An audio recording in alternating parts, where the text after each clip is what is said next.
오늘의 말씀은 열왕기하 24장 8절부터 20절까지 말씀입니다. 여호야긴이 왕이 될 때에 나이가 18세라. 예루살렘에서 석 달간 다스리니라. 그의 어머니의 이름은 느우스다요 예루살렘 엘라단의 딸이더라. 여호야긴이 그의 아버지의 모든 행위를 따라서 여호와께서 보시기에 악을 행하였더라. 그때에 바벨론의 왕 느부갓네살의 신복들이 예루살렘에 올라와서 그 성을 애워싸니라. 그의 신복들이 애워쌀 때에 바벨론의 왕 느부갓네살도 그 성에 이르니 유다의 왕 여호야긴이 그의 어머니와 신복과 지도자들과 내시들과 함께 바벨론 왕에게 나아가매 왕이 잡으니 때는 바벨론의 왕 여덟째 해이라. 그가 여호와의 성전의 모든 보물과 왕궁 보물을 집어내고 또 이스라엘의 왕 솔로몬이 만든 것 곧 여호와의 성전의 금그릇을 다 파괴하였으니 여호와의 말씀과 같이 되었더라. 그가 또 예루살렘의 모든 백성과 모든 지도자와 모든 용사 만 명과 모든 장인과 대장장이를 사로잡아 가매 비천한 자 외에는 그 땅에 남은 자가 없었더라. 그가 여호야긴을 바벨론으로 사로잡아 가고 왕의 어머니와 왕의 아내들과 내시들과 나라의 권세 있는 자도 예루살렘에서 바벨론으로 사로잡아 가고 또 용사 7,000명과 장인과 대장장이 1,000명 곧 용감하여 싸움을 할 만한 모든 자들을 바벨론 왕이 바벨론으로 사로잡아 가고 바벨론 왕이 또 여호야긴의 숙부 mat단이야를 대신하여 왕으로 삼고 그의 이름을 고쳐 시드기야라 하였더라. 시드기야가 왕이 될 때에 나이가 21세라. 예루살렘에서 11년간 다스리니라. 그의 어머니의 이름은 하무다리요 림나인 예레미야의 딸이더라. 그가 여호야김의 모든 행위를 따라 여호와 보시기에 악을 행한지라. 여호와께서 예루살렘과 유다를 진노하심이 그들을 그 앞에서 쫓아내실 때까지 이르렀더라. 시드기야가 바벨론 왕을 배반하니라. 자, 우리가 어제도 살펴봤습니다만 요시야 왕 이후에 이 네 명의 왕들은 사실 한 묶음이나 다름없다라고 말씀드렸습니다. 그래서 요시야 왕이 죽은 다음에 그의 아들 여호아하스가 왕위에 올랐는데 그가 3개월밖에 왕위에 있지 않고 그가 애굽의 왕에게 죽임을 당합니다. 그리고 나서 누가 왕위에 올라갑니까? 여호야김이 올라가죠. 여호야김이 왕위에 올라가서 11년간을 통치했는데 그가 자기의 아버지 요시야의 뒤를 따르지 않고 므낫세의 길을 따랐죠. 그래서 하나님께 심판을 받습니다. 그래서 그가 죽임을 당하고 그 다음에 이제 여호야김의 아들인 여호야긴이 왕위에 오르는데 여호아스가 3개월 만에 왕위에서 물러났던 것처럼 여호야긴도 3개월 만에 왕위에서 물러납니다. 자, 여호아스가 3개월 만에 왕위에서 물러나게 된 이유는 뭐였어요? 애굽 왕 바로 느고 때문이었죠. 오늘 이 본문에서 여호야긴이 3개월 만에 왕위에서 물러난 이유는 무엇입니까? 바벨론 왕 느부갓네살 때문입니다. 근데 여기 공통점이 있습니다. 자, 여호아스도 그렇고 여호야긴도 그렇고 3개월 만에 자리에서 물러났습니다. 그 이유는 무엇 때문입니까? 하나님께서 그들을 그 자리에서 내려오게 하신 거죠. 그러면 하나님께서 어떤 이유가 있어서 그들을 그 왕의 자리에서 끌어내리신 거죠. 그 이유가 뭘까요? 그 이유는 둘 다 사람을 의지하고 하나님보다 사람을 더 두려워했다는 것입니다. 자, 여호야긴이 두려워한 존재는 누굽니까? 바벨론의 느부갓네살 왕이겠죠. 반면에 그 전에 여호아스가 두려워한 사람은 누굽니까? 애굽의 바로 느고 왕이겠죠. 하나님보다 사람을 더 두려워할 때, 하나님보다 사람을 더 의지할 때, 하나님보다 하나님 아닌 그 무엇인가를 어떤 대상을 더 두려워하고 더 의지하고 더 소망을 둘 때 하나님께서 그 자리에서 끌어내리시는 것을 보게 됩니다. 또 그 두 사람의 공통점이 또 뭐가 있냐면 그들은 그 짧은 시간인데도 그 시간 동안에 여호와 보시기에 악을 행했다는 거죠. 자, 그러면 여러분 그 여호아스나 여호야긴 단 3개월만 왕위에 있었던 사람들은 나름대로 좀 불평할 수도 있을 것 같습니다. 나름대로 좀 자기 자신이 억울하다고 말할 수 있을 것 같아요. 뭐냐면 예를 들면 이 여호야긴의 아버지인 여호야김 11년간 왕위에 있었습니다. 그리고 여호야긴이 바벨론으로 포로로 끌려간 다음에 세워지는 새로운 왕, 그의 숙부였던 마따니아, 곧 시드기야로 이름이 바뀌죠. 그도 역시 11년간 왕위에 있었습니다. 그럼 여러분 한 11년간 10년 넘게 있으면 그 10년 동안에 10년이 넘는 세월 동안에 그의 삶의 모습들을 지켜보면서 그가 하나님 보시기에 모자라다, 하나님 보시기에 악하다, 이런 평가를 듣는 것은 받아들일 만한데, 여호아스나 여호야긴의 입장에서 본다면 자신들은 몇 개월밖에 왕위에 있지 못했어요? 3개월. 그럼 이렇게 하나님께 따져 물을 수도 있겠죠. 하나님, 3개월은 너무 짧은 거 아닙니까? 우리의 아버지 혹은 할아버지인 요시야 왕도 18년 동안 재위하는 동안에는 하나님을 그렇게 잘 섬기지 않다가 그 후에 그가 성전을 수리하면서 그때 발견한 율법책을 읽고 듣고 하면서 그가 하나님 앞에 바르게 선 거지. 그 처음부터 그랬던 거 아닙니다. 그런데 우리에게는 단 3개월밖에 시간을 안 주시면 우리는 좀 억울합니다 하고 그렇게 생각할 수도 있을 텐데, 우리가 이 부분에 있어서 명확하게 알 수 있는 것이 있습니다. 하나님은 3개월이 아니라 3일, 아니 단 3초만으로도 그의 중심을 보시는 거죠. 여러분 오늘 본문의 말씀 보시면 분명히 그렇게 기록되어 있지 않습니까? 9절 말씀 볼까요? 여호야긴이 그의 아버지의 모든 행위를 따라서 여호와께서 보시기에 악을 행하였더라. 단 3개월이지만 그의 중심을 하나님께서 다 보시고 그를 그 자리에서 끌어내리시는 거죠. 자, 어떤 방식으로 끌어내는가 한번 보겠습니다. 10절 말씀 볼까요? 그때 바벨론의 왕 느부갓네살의 신복들이 예루살렘에 올라와서 그 성을 에워싸니라. 여러분 이런 장면들을 보면 우리 아수르가 이스라엘 민족을 공격하고 특히 이 남유다 왕국의 그 히스기야 왕을 협박할 때 그때 그 모습이랑 비슷하게 보여요. 이게 오버랩이 되죠. 뭐냐면 이 당시에는 왕이 직접 군사를 이끌고 군대를 이끌고 정복 전쟁에 나섰는데 항상 왕이 먼저 어떠한 성읍을 치고 그 성읍에 들어가는 경우는 없습니다. 자, 왜냐하면 아무리 큰 나라, 아무리 강한 군대를 가지고 있어도 사람이라면 자기 앞날을 알지 못하잖아요. 어떤 복병에 도달하고 있는지, 어떤 문제가 발생할지 아무도 알지 못합니다. 세상을 쥐락펴락하는 그러한 그 거대한 나라, 가장 강한 나라의 왕들이라 할지라도 자기의 인생에 1시간, 아니 1분 1초도 내다보지 못해요. 그러니까 이 왕이 죽으면 그 나라에 심각한 문제가 발생하니까 제일 먼저 어떻게 합니까? 자기가 믿을 만한 그러한 신하들, 신복들, 또 장군들, 이런 사람들을 보내서 그 사전에 미리 이렇게 다 어느 정도 준비를 해놓은 다음에 왕은 나중에 들어가는 거죠. 그러니까 10절 말씀 보시면 그때의 바벨론의 왕 느부갓네살의 신복들이 예루살렘에 올라와서, 여기에서 예루살렘에 올라왔다는 얘기는 뭐냐면 그냥 뭐 외교적으로 이렇게 또 뭐 협상하고 하는 그런 내용이 아니에요. 큰 군대를 끌고 와서 그 성을 에워싸 버리는 것입니다.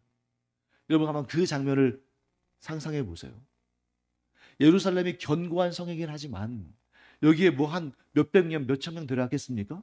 최소 몇만 명, 아니 10만 명 이상의 대군들을 끌고 왔을 텐데 그 대군이 이 예루살렘 성을 완전히 에워싸고 있습니다. 여러분 오늘날 우리가 예루살렘에 가면 상당히 그래도 규모 있는 도시입니다만 그것은 점점 그 도시가 인구가 늘어가고 그 도시가 발전하면서 이 성의 규모가 커진 거지, 이 당시에 예루살렘 성의 규모는 그냥 걸어서 1시간도 안 걸리는 거리예요. 그러니까 이 예루살렘 성읍이 쭉 삥삥 둘러서 성벽을 세웠는데 보통 사람의 걸음으로도 1시간도 채 걸리지 않습니다. 성벽 한 번 도는데. 근데 그 정도 뭐 그 당시에는 예루살렘이 이 유다 왕국의 수도였습니다만 그래도 작은 그러한 성읍이었는데 그 성을 10만 명이 넘는 바벨론의 군대가 에워쌌다는 거 그냥 그 장면을 보는 것만으로도 아마 숨이 턱 막힐 정도였을 겁니다. 자, 그리고 나서 11절 말씀 볼까요? 그의 신복들이 그렇게 에워싸고 있을 때 바벨론의 왕 느부갓네살도 그 성에 이르렀습니다. 자, 얼마나 대단한 일이에요. 우리가 조선시대 때 가장 치욕적인 역사를 하면 인조 때 그 청나라의 군대가 몰려와서 남한산성에 도피하고 있는 그 인조를 협박해서 그에게 굴복하게 하고 머리를 조아리고 땅에 부딪히면서 9번 땅에 이렇게 머리가 피가 날 정도 이마에서 피가 날 정도로 그렇게 머리를 조아리게 한 그런 역사가 있지 않습니까? 근데 그때 청나라의 황제가 온 것도 아니었어요. 청나라 황제의 부하 신하가 와서 그 일을 행했습니다. 그런데 지금 이 역사의 현장에는 누가 직접 왔어요? 느부갓네살 왕. 그 당시에 세계의 절대적인 주권자라고 하는 느부갓네살이 와서 그 앞에 자리를 잡고 있습니다. 얼마나 두려웠겠습니까? 심지어 여호야기는 나이가 얼마였어요? 18살이었어요. 아직 성인도 되지 않은 그런 나이입니다. 이스라엘에서는 정식으로 군사가 되려면 만 20세가 넘어야 되거든요. 그러니까 아직 정식으로 칼을 잡을 수도 없는 그러한 어린 나이에 여호야긴이니까 얼마나 두려웠겠습니까? 그러니까 그가 그 느부갓네살 왕에게 나아갈 때 누구와 함께 나갑니까? 그의 어머니와 함께 나가요. 아직도 어린 왕이었기 때문에 아버지는 돌아가시고 또 어머니와 함께 얼마나 그 벌벌 떨면서 나아갔겠습니까? 그리고 그와 함께 그의 신복들, 지도자들, 내시들 이런 왕궁에서 여호야긴을 보필하는 이런 신하들이 함께 나갑니다. 그때 왕이 여호야긴을 붙잡습니다. 그를 포로로 끌고 가는 거죠. 13절 말씀 볼까요? 그가 여호와의 성전의 모든 보물과 왕궁 보물을 집어내고 또 이스라엘 왕 솔로몬이 만든 것 곧 여호와의 성전의 금그릇을 다 파괴하였으니 여호와의 말씀과 같이 되었더라. 여러분 여기서 여러분들이 착각하시면 안 됩니다. 이 내용이 예루살렘 성전의 파괴가 아니에요. 아직 때가 이르지 않았습니다. 이 다음에 시드기야 왕이 세워지고 시드기야 왕이 11년간 통치한 이후에 이때로부터 그러니까 한 11년, 12년 정도 후에 그때 가서야 이제 완전한 멸망 그리고 성전의 파괴가 이루어지는 것이고 이때는 훔쳐간 거예요. 전리품으로. 그러니까 우리가 뭘 할 수 있습니까? 예루살렘 성전이 파괴되기 이전에 주전 586년에 예루살렘 성전이 파괴되기 이전에 이미 성전에 있는 보물들 성전에서 하나님을 섬길 때 사용하는 금그릇들이 다 약탈되고 파괴됐다. 그러니 여러분 이 이후의 시대에 이 여호야긴 시대 이 이후의 시대에 성전에서의 제사나 또는 절기나 이런 것들이 제대로 됐겠습니까? 하긴 했겠죠. 성전이 있으니까 성전이 파괴되는 그날 아침까지도 아마 번제를 바치고 제사를 드렸겠죠. 하지만 제대로 이루어지지 않는 것입니다. 14절 말씀 볼까요? 그가 또 예루살렘의 모든 백성과 모든 지도자와 모든 용사 10,000명과 모든 장인과 대장장이를 사로잡아 가매. 자, 이것 역시 유다 왕국의 멸망의 마지막 순간이 아닙니다. 그래서 학자들은 주전 586년에 유다 왕국이 시드기야 11년에 완전히 멸망할 때까지 포로로 끌려가는 것이 한 번으로 끝난 것이 아니라고 봐요. 한 번의 역사가 아니라 최소 3번은 포로로 끌려갔을 것이다. 그래서 그때 제일 먼저 포로로 끌려간 사람들 다니엘과 그 세 친구들이 있겠죠. 두 번째 포로로 끌려간 사람들 중에는 에스겔 이런 선지자들이 있었겠죠. 자, 이처럼 모든 나라의 가장 쓸만한 것들을 지금 다 약탈을 당하고 또 쓸만한 사람들 다 끌려가고 그런 상황 가운데 있습니다. 그럼에도 불구하고 너무나 감사한 일이 있어요. 그럼에도 불구하고 감사한 일. 뭐냐면, 자, 아수르 왕은 북이스라엘을 멸망시키면서 어떤 정책을 펼쳤습니까? 북이스라엘에 있는 사람들을 포로로 끌고 가서 그 사람들을 그 아수르 제국의 여러 곳에 흩어버렸어요. 그리고 그 아수르 제국 여러 곳에 있는 사람들을 다 끌어다가 그 사마리아 땅을 중심으로 해서 그 북이스라엘 땅에 막 그 땅을 막 그냥 주면서 거기 살도록 그렇게 해버렸습니다. 그러면서 이제 혈육이 섞이고 신앙이 섞이고, 반면에 그나마 하나님께서 다윗을 기억하셔서 그 등불을 꺼뜨리지 않으시기 위해서 이 바벨론 왕 느부갓네살을 들어 사용하시는데 어떻게 하시냐면, 이 나라의 좀 엘리트들, 이 존귀한 사람들을 포로로 끌고 가되 그 지역에서, 바벨론 지역에서 흩어버리는 것이 아니라 그들끼리 모여 살게 한 것입니다. 그러니까 이 사람들이 자기들끼리 모여 사는데, 예를 들어서 한 10명이나 100명이나 그러면 그 내에서 뭐 결혼하고 하기가 좀 쉽지 않잖아요. 그러니까 그 바벨론 내에 있는 사람들과 또 뭐 결혼하고 했을 텐데, 최소 수만 명의 사람들이 끌려가다 보니까 자기들끼리 어떤 커뮤니티를 형성하고 거기에서 자기들끼리 또 예배도 드리고 또 금식도 하고 절기도 지키고 결혼도 하고 자손도 낳고 신앙 교육도 시켰다는 거죠. 또 바벨론 제국 내에 있는 그 수많은 이방 민족들을 요 남유다 왕국 그 지역에 막 보내가지고 거기에서 막 땅을 차지하고 살게 했더라면 그 땅에서도 막 이렇게 피가 섞이는 일이, 또 신앙이 섞이는 일이 생기지 않았겠습니까? 그런데 그 땅을 그냥 내버려둬요. 왜냐하면 바벨론은 워낙 큰 제국이었기 때문에, 또 바벨론의 그 본진이 아수르에 비해서 훨씬 더 북동쪽에 있었기 때문에 요 변방 끄트머리 여기까지 별로 신경을 쓰지 않은 것입니다. 그리고 또 바벨론의 역사가 단 80년에서 90년 그 정도밖에 안 됐기 때문에 그렇게 할 시간적 여유도 없었어요. 또한 감사한 것은 무엇입니까? 바벨론이 그렇게 빨리 멸망한 다음에 그들을 차지한 바사, 곧 페르시아는 각 나라와 민족과 그 나라의 신앙을 스스로 자기들 나름대로 지켜낼 수 있도록 허락해 줬어요. 굉장히 관용 정책을 펼쳤습니다. 이 아수르나 바벨론은 상당히 강경한 힘을 가지고 억압하는 그런 정책을 펼쳤다면, 페르시아, 바사는 관용 정책을 펼쳤기 때문에 이 유다가 혈통도 지키고 신앙도 지킬 수 있었던 거죠. 이 모든 것이 무엇 때문에 일어난 일입니까? 하나님께서 다윗을 기억하셔서 그의 가문에 등불, 그의 지파에 등불이 꺼지지 않게 하셨고, 그래서 오늘날도 여러분, 오늘날이라고 해서 무슨 뭐 베냐민 지파나 레위 지파나 또 뭐 이사갈 지파나 이런 지파의 후손들이 없는 건 아니잖아요. 그 사람들도 다 생명을 유지해서 나왔을 텐데, 그런데 오늘날 이 이스라엘 민족 하면 우리는 뭐라고 부릅니까? 나라 이름은 이스라엘이라고 부르지만 그 민족 이름은 뭐라고 불러요? 유태인, 즉 유대인이라고 부르잖아요. 하나님께서 다윗을 기억하셔서 그 지파의 이름을 지금까지 남겨놓으신 것입니다. 그리고 그 유대 지파에서 메시아이신 예수 그리스도께서 오셔서 영원한 왕권을 소유하시고 그것으로 우리를 백성 삼으신 것이죠. 자, 이처럼 나라가 아직 멸망하진 않았지만 너무나 끔찍한 일들을 경험합니다. 자, 이 모든 것들이 무엇 때문입니까?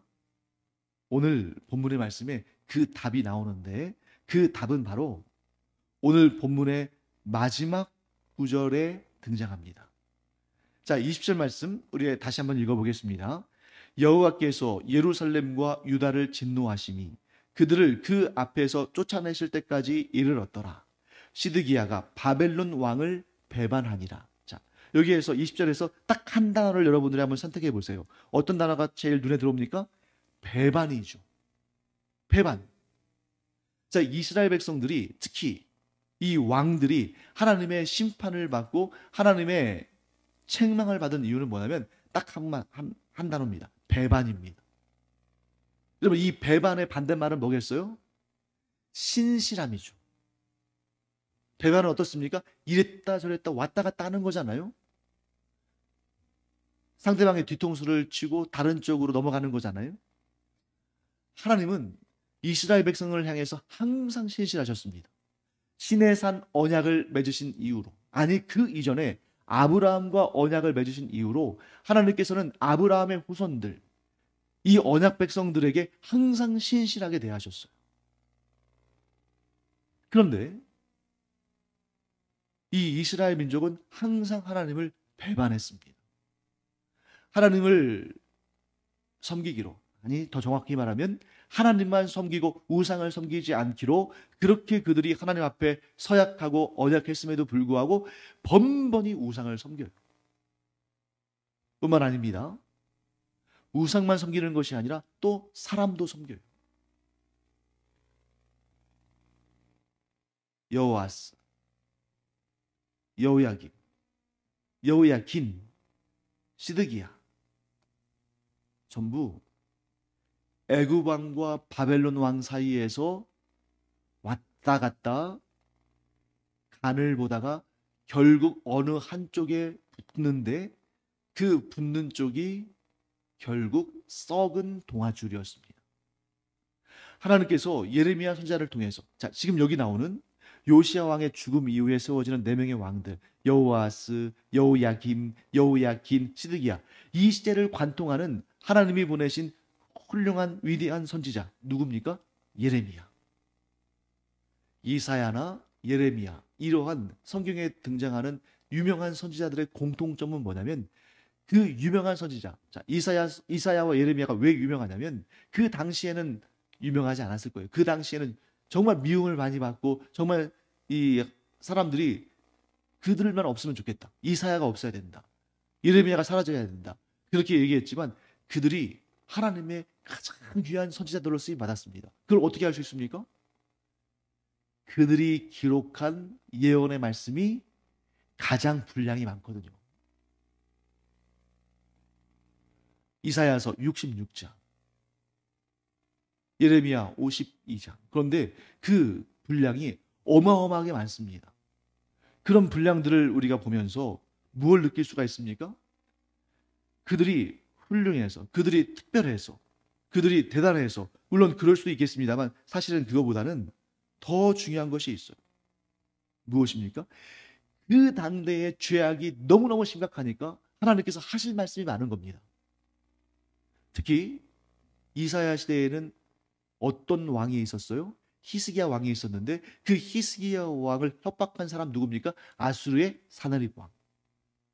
그러니까 하나님께서 이 이사야를 통해서 그 당시에 세계 최대 강국인 아수르를 향해서 하실 말씀이 많은 거고, 그 아수르에게 협박을 당하고 있는 이 히스기야 왕에게 주실 말씀이 많은 거예요. 그래서 감사하게도 히스기야 왕은 이사야의 말을 듣고 하나님 앞에 간절히 간구합니다. 그래서 하나님의 구원을 경험하죠. 반면에 이 예레미야 시대에는 하나님께서 예레미야를 통해서 여호야김에게도 또 시드기야에게도 분명히 뭐라고 말씀하시냐면 바벨론을 섬겨라. 바벨론을 배반하지 말아라. 바벨론은 내가 들어 사용하는 나의 도구다. 느부갓네살 왕은 내가 들어 사용하는 내 도구다. 그러니 너희는 그의 말을 듣고 너희가 받아야 할 형벌을 그의 당대에 잘 받으면 내가 너희를 70년 만에 회복시켜 줄 것이다. 이렇게 분명히 예레미야 선지자를 통해서 말씀하셨습니다. 그런데 어떻게 그렇게 한결같이 그러는지, 우리가 어제 본 본문에서도 여호야김 왕이 바벨론 왕을 섬기다가 잠깐 애굽 왕이 바벨론 왕을 이긴 것 단 한 번이었잖아요. 그것 때문에 바벨론 왕을 배신하고 배반했다가 큰 징계를 받는 모습을 보지 않습니까? 그런데 그 모습을 지켜봤는데 그의 아들 여호야긴, 그의 형제 시드기야 똑같이 바벨론 왕을 배반합니다. 이미 여호야김이 그의 삶을 통해서 보여주고 그걸로 인해서 그 배반으로 인해서 죽임을 당했는데 그 모습을 똑똑히 지켜봤으면서 그 아들이 그 형제가 예레미야 선자를 통해서 전달된 하나님의 말씀을 어기고 또 바벨론을 배반합니다. 여러분 이 사건은 우리가 뭘 알 수 있냐면 우리 생각에 이게 이해가 안 되잖아요. 어떻게 저럴 수 있지? 아무리 사람이 생각이 없어도 그렇지 어떻게 여호야김이 바벨론 왕을 배반했다가 그렇게 끔찍하게 죽고 나라가 지금 막 멸망에 이를 정도로 그렇게 파산할 정도가 되었는데 어떻게 똑같이 그 일을 하지? 하나님의 심판인 것입니다. 하나님께서 그들을 심판하시면서 어떤 방식으로 심판하시냐면 그들이 행한 그 모습 그대로 누굴 향해서? 하나님을 향해서. 그들이 하나님을 배반한 것의 결과가 무엇인지를 바벨론 왕을 배반했을 때에 생기는 일을 통해서 말씀하셔요. 사실 여러분 바벨론 왕을 배반했을 때 그것 때문에 그냥 여호야김도 시드기야도 그것 때문에 죽었습니다만 그 죽음은 사실 짧은 인생 좀 일찍 죽으나 좀 나중에 죽으나 별반 차이가 없을 수 있어요. 그런데 하나님께서 이 사건을 통해서 명확하게 보여주는 것이 있습니다. 하나님을 배반한 자의 인생이 나중에 하나님 앞에 서는 날 얼마나 두려울 것인가. 자, 여러분 오늘 본문의 말씀 아주 중요한 내용이 나오죠. 12절 말씀 볼까요? 유다의 왕 여호야긴이 그의 어머니와 신복과 지도자들과 내시들과 함께 바벨론 왕에게 나아가매 이때 여호야긴이 바벨론 왕 그 무시무시한 왕 앞에 설 때 얼마나 두려웠을까. 그런데 그것은 한순간입니다. 시간이 지나면 그 무시무시한 바벨론 왕 느부갓네살도 죽어요. 그런데 하나님을 배반한 자, 하나님께서 창조하시고 하나님께서 생명을 주시고 하나님께서 은혜와 은총을 베푸신 그 인생을 살았음에도 불구하고 사실 여러분 하나님을 믿지 않는 자들도 다 하나님의 은혜가 아니면 그 목숨 붙어 있지 않을 거 아닙니까? 하나님의 은혜로 숨쉬며 산 사람이 하나님을 섬기지 않는 곧 하나님을 배반한 삶을 산 다음에 그 인생을 마치고 하나님의 보좌 앞에 하나님의 그 면전 앞에 서게 될 때 얼마나 두려울 것인가. 하나님을 끝까지 배반하지 않고 하나님만 섬기고 하나님의 은혜를 감사하고 기뻐하고 하나님의 뜻에 순종하며 산 사람은 하나님 앞에 서는 날 그 자리가 무엇보다 영광스럽고 무엇보다도 기쁘고 즐겁고 행복한 자리가 될 것입니다.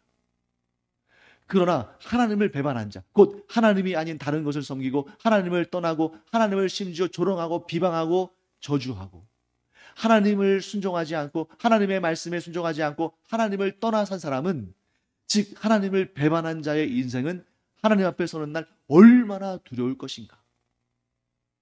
사랑하는 성도 여러분, 우리의 삶이 언젠가 이 세상에서의 인생을 마무리하고 하나님 앞에 서는 날 참 감사하고 기쁘고 즐겁고 영광스러운 그날이 되기를 간절히 축원합니다. 배반하지 않는 삶, 하나님만 섬기고 하나님께 충성을 다하는 삶, 그런 삶을 삶으로 하나님 앞에 서는 날 하나님께 칭찬받고 영원한 상과 복을 받고 영원한 구원에 이르는 우리가 되기를 간절히 축원합니다. 기도하겠습니다. 하나님, 저희가 이 세상을 살아가는 날 동안에는 우리의 마지막 날을 잘 생각하지 않고 그저 하루하루 급급하게 살아갈 때가 많습니다만 우리의 모든 순간마다 하나님 앞에 서는 날을 생각하고 바라보고 그날을 기대하며 살아간다면 매 순간의 삶이 하나님 앞에 충성이고 하나님의 말씀에 순종하며 하나님을 기쁘시게 하는 삶을 사는데 우리의 모든 것을 드리며 살게 될 줄 믿습니다.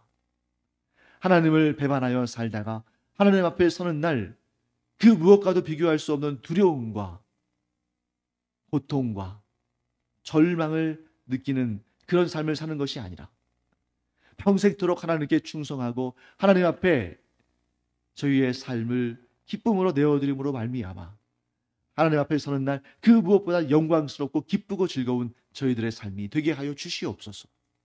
감사드리며 예수님의 이름으로 축복하며 기도합니다. 아멘.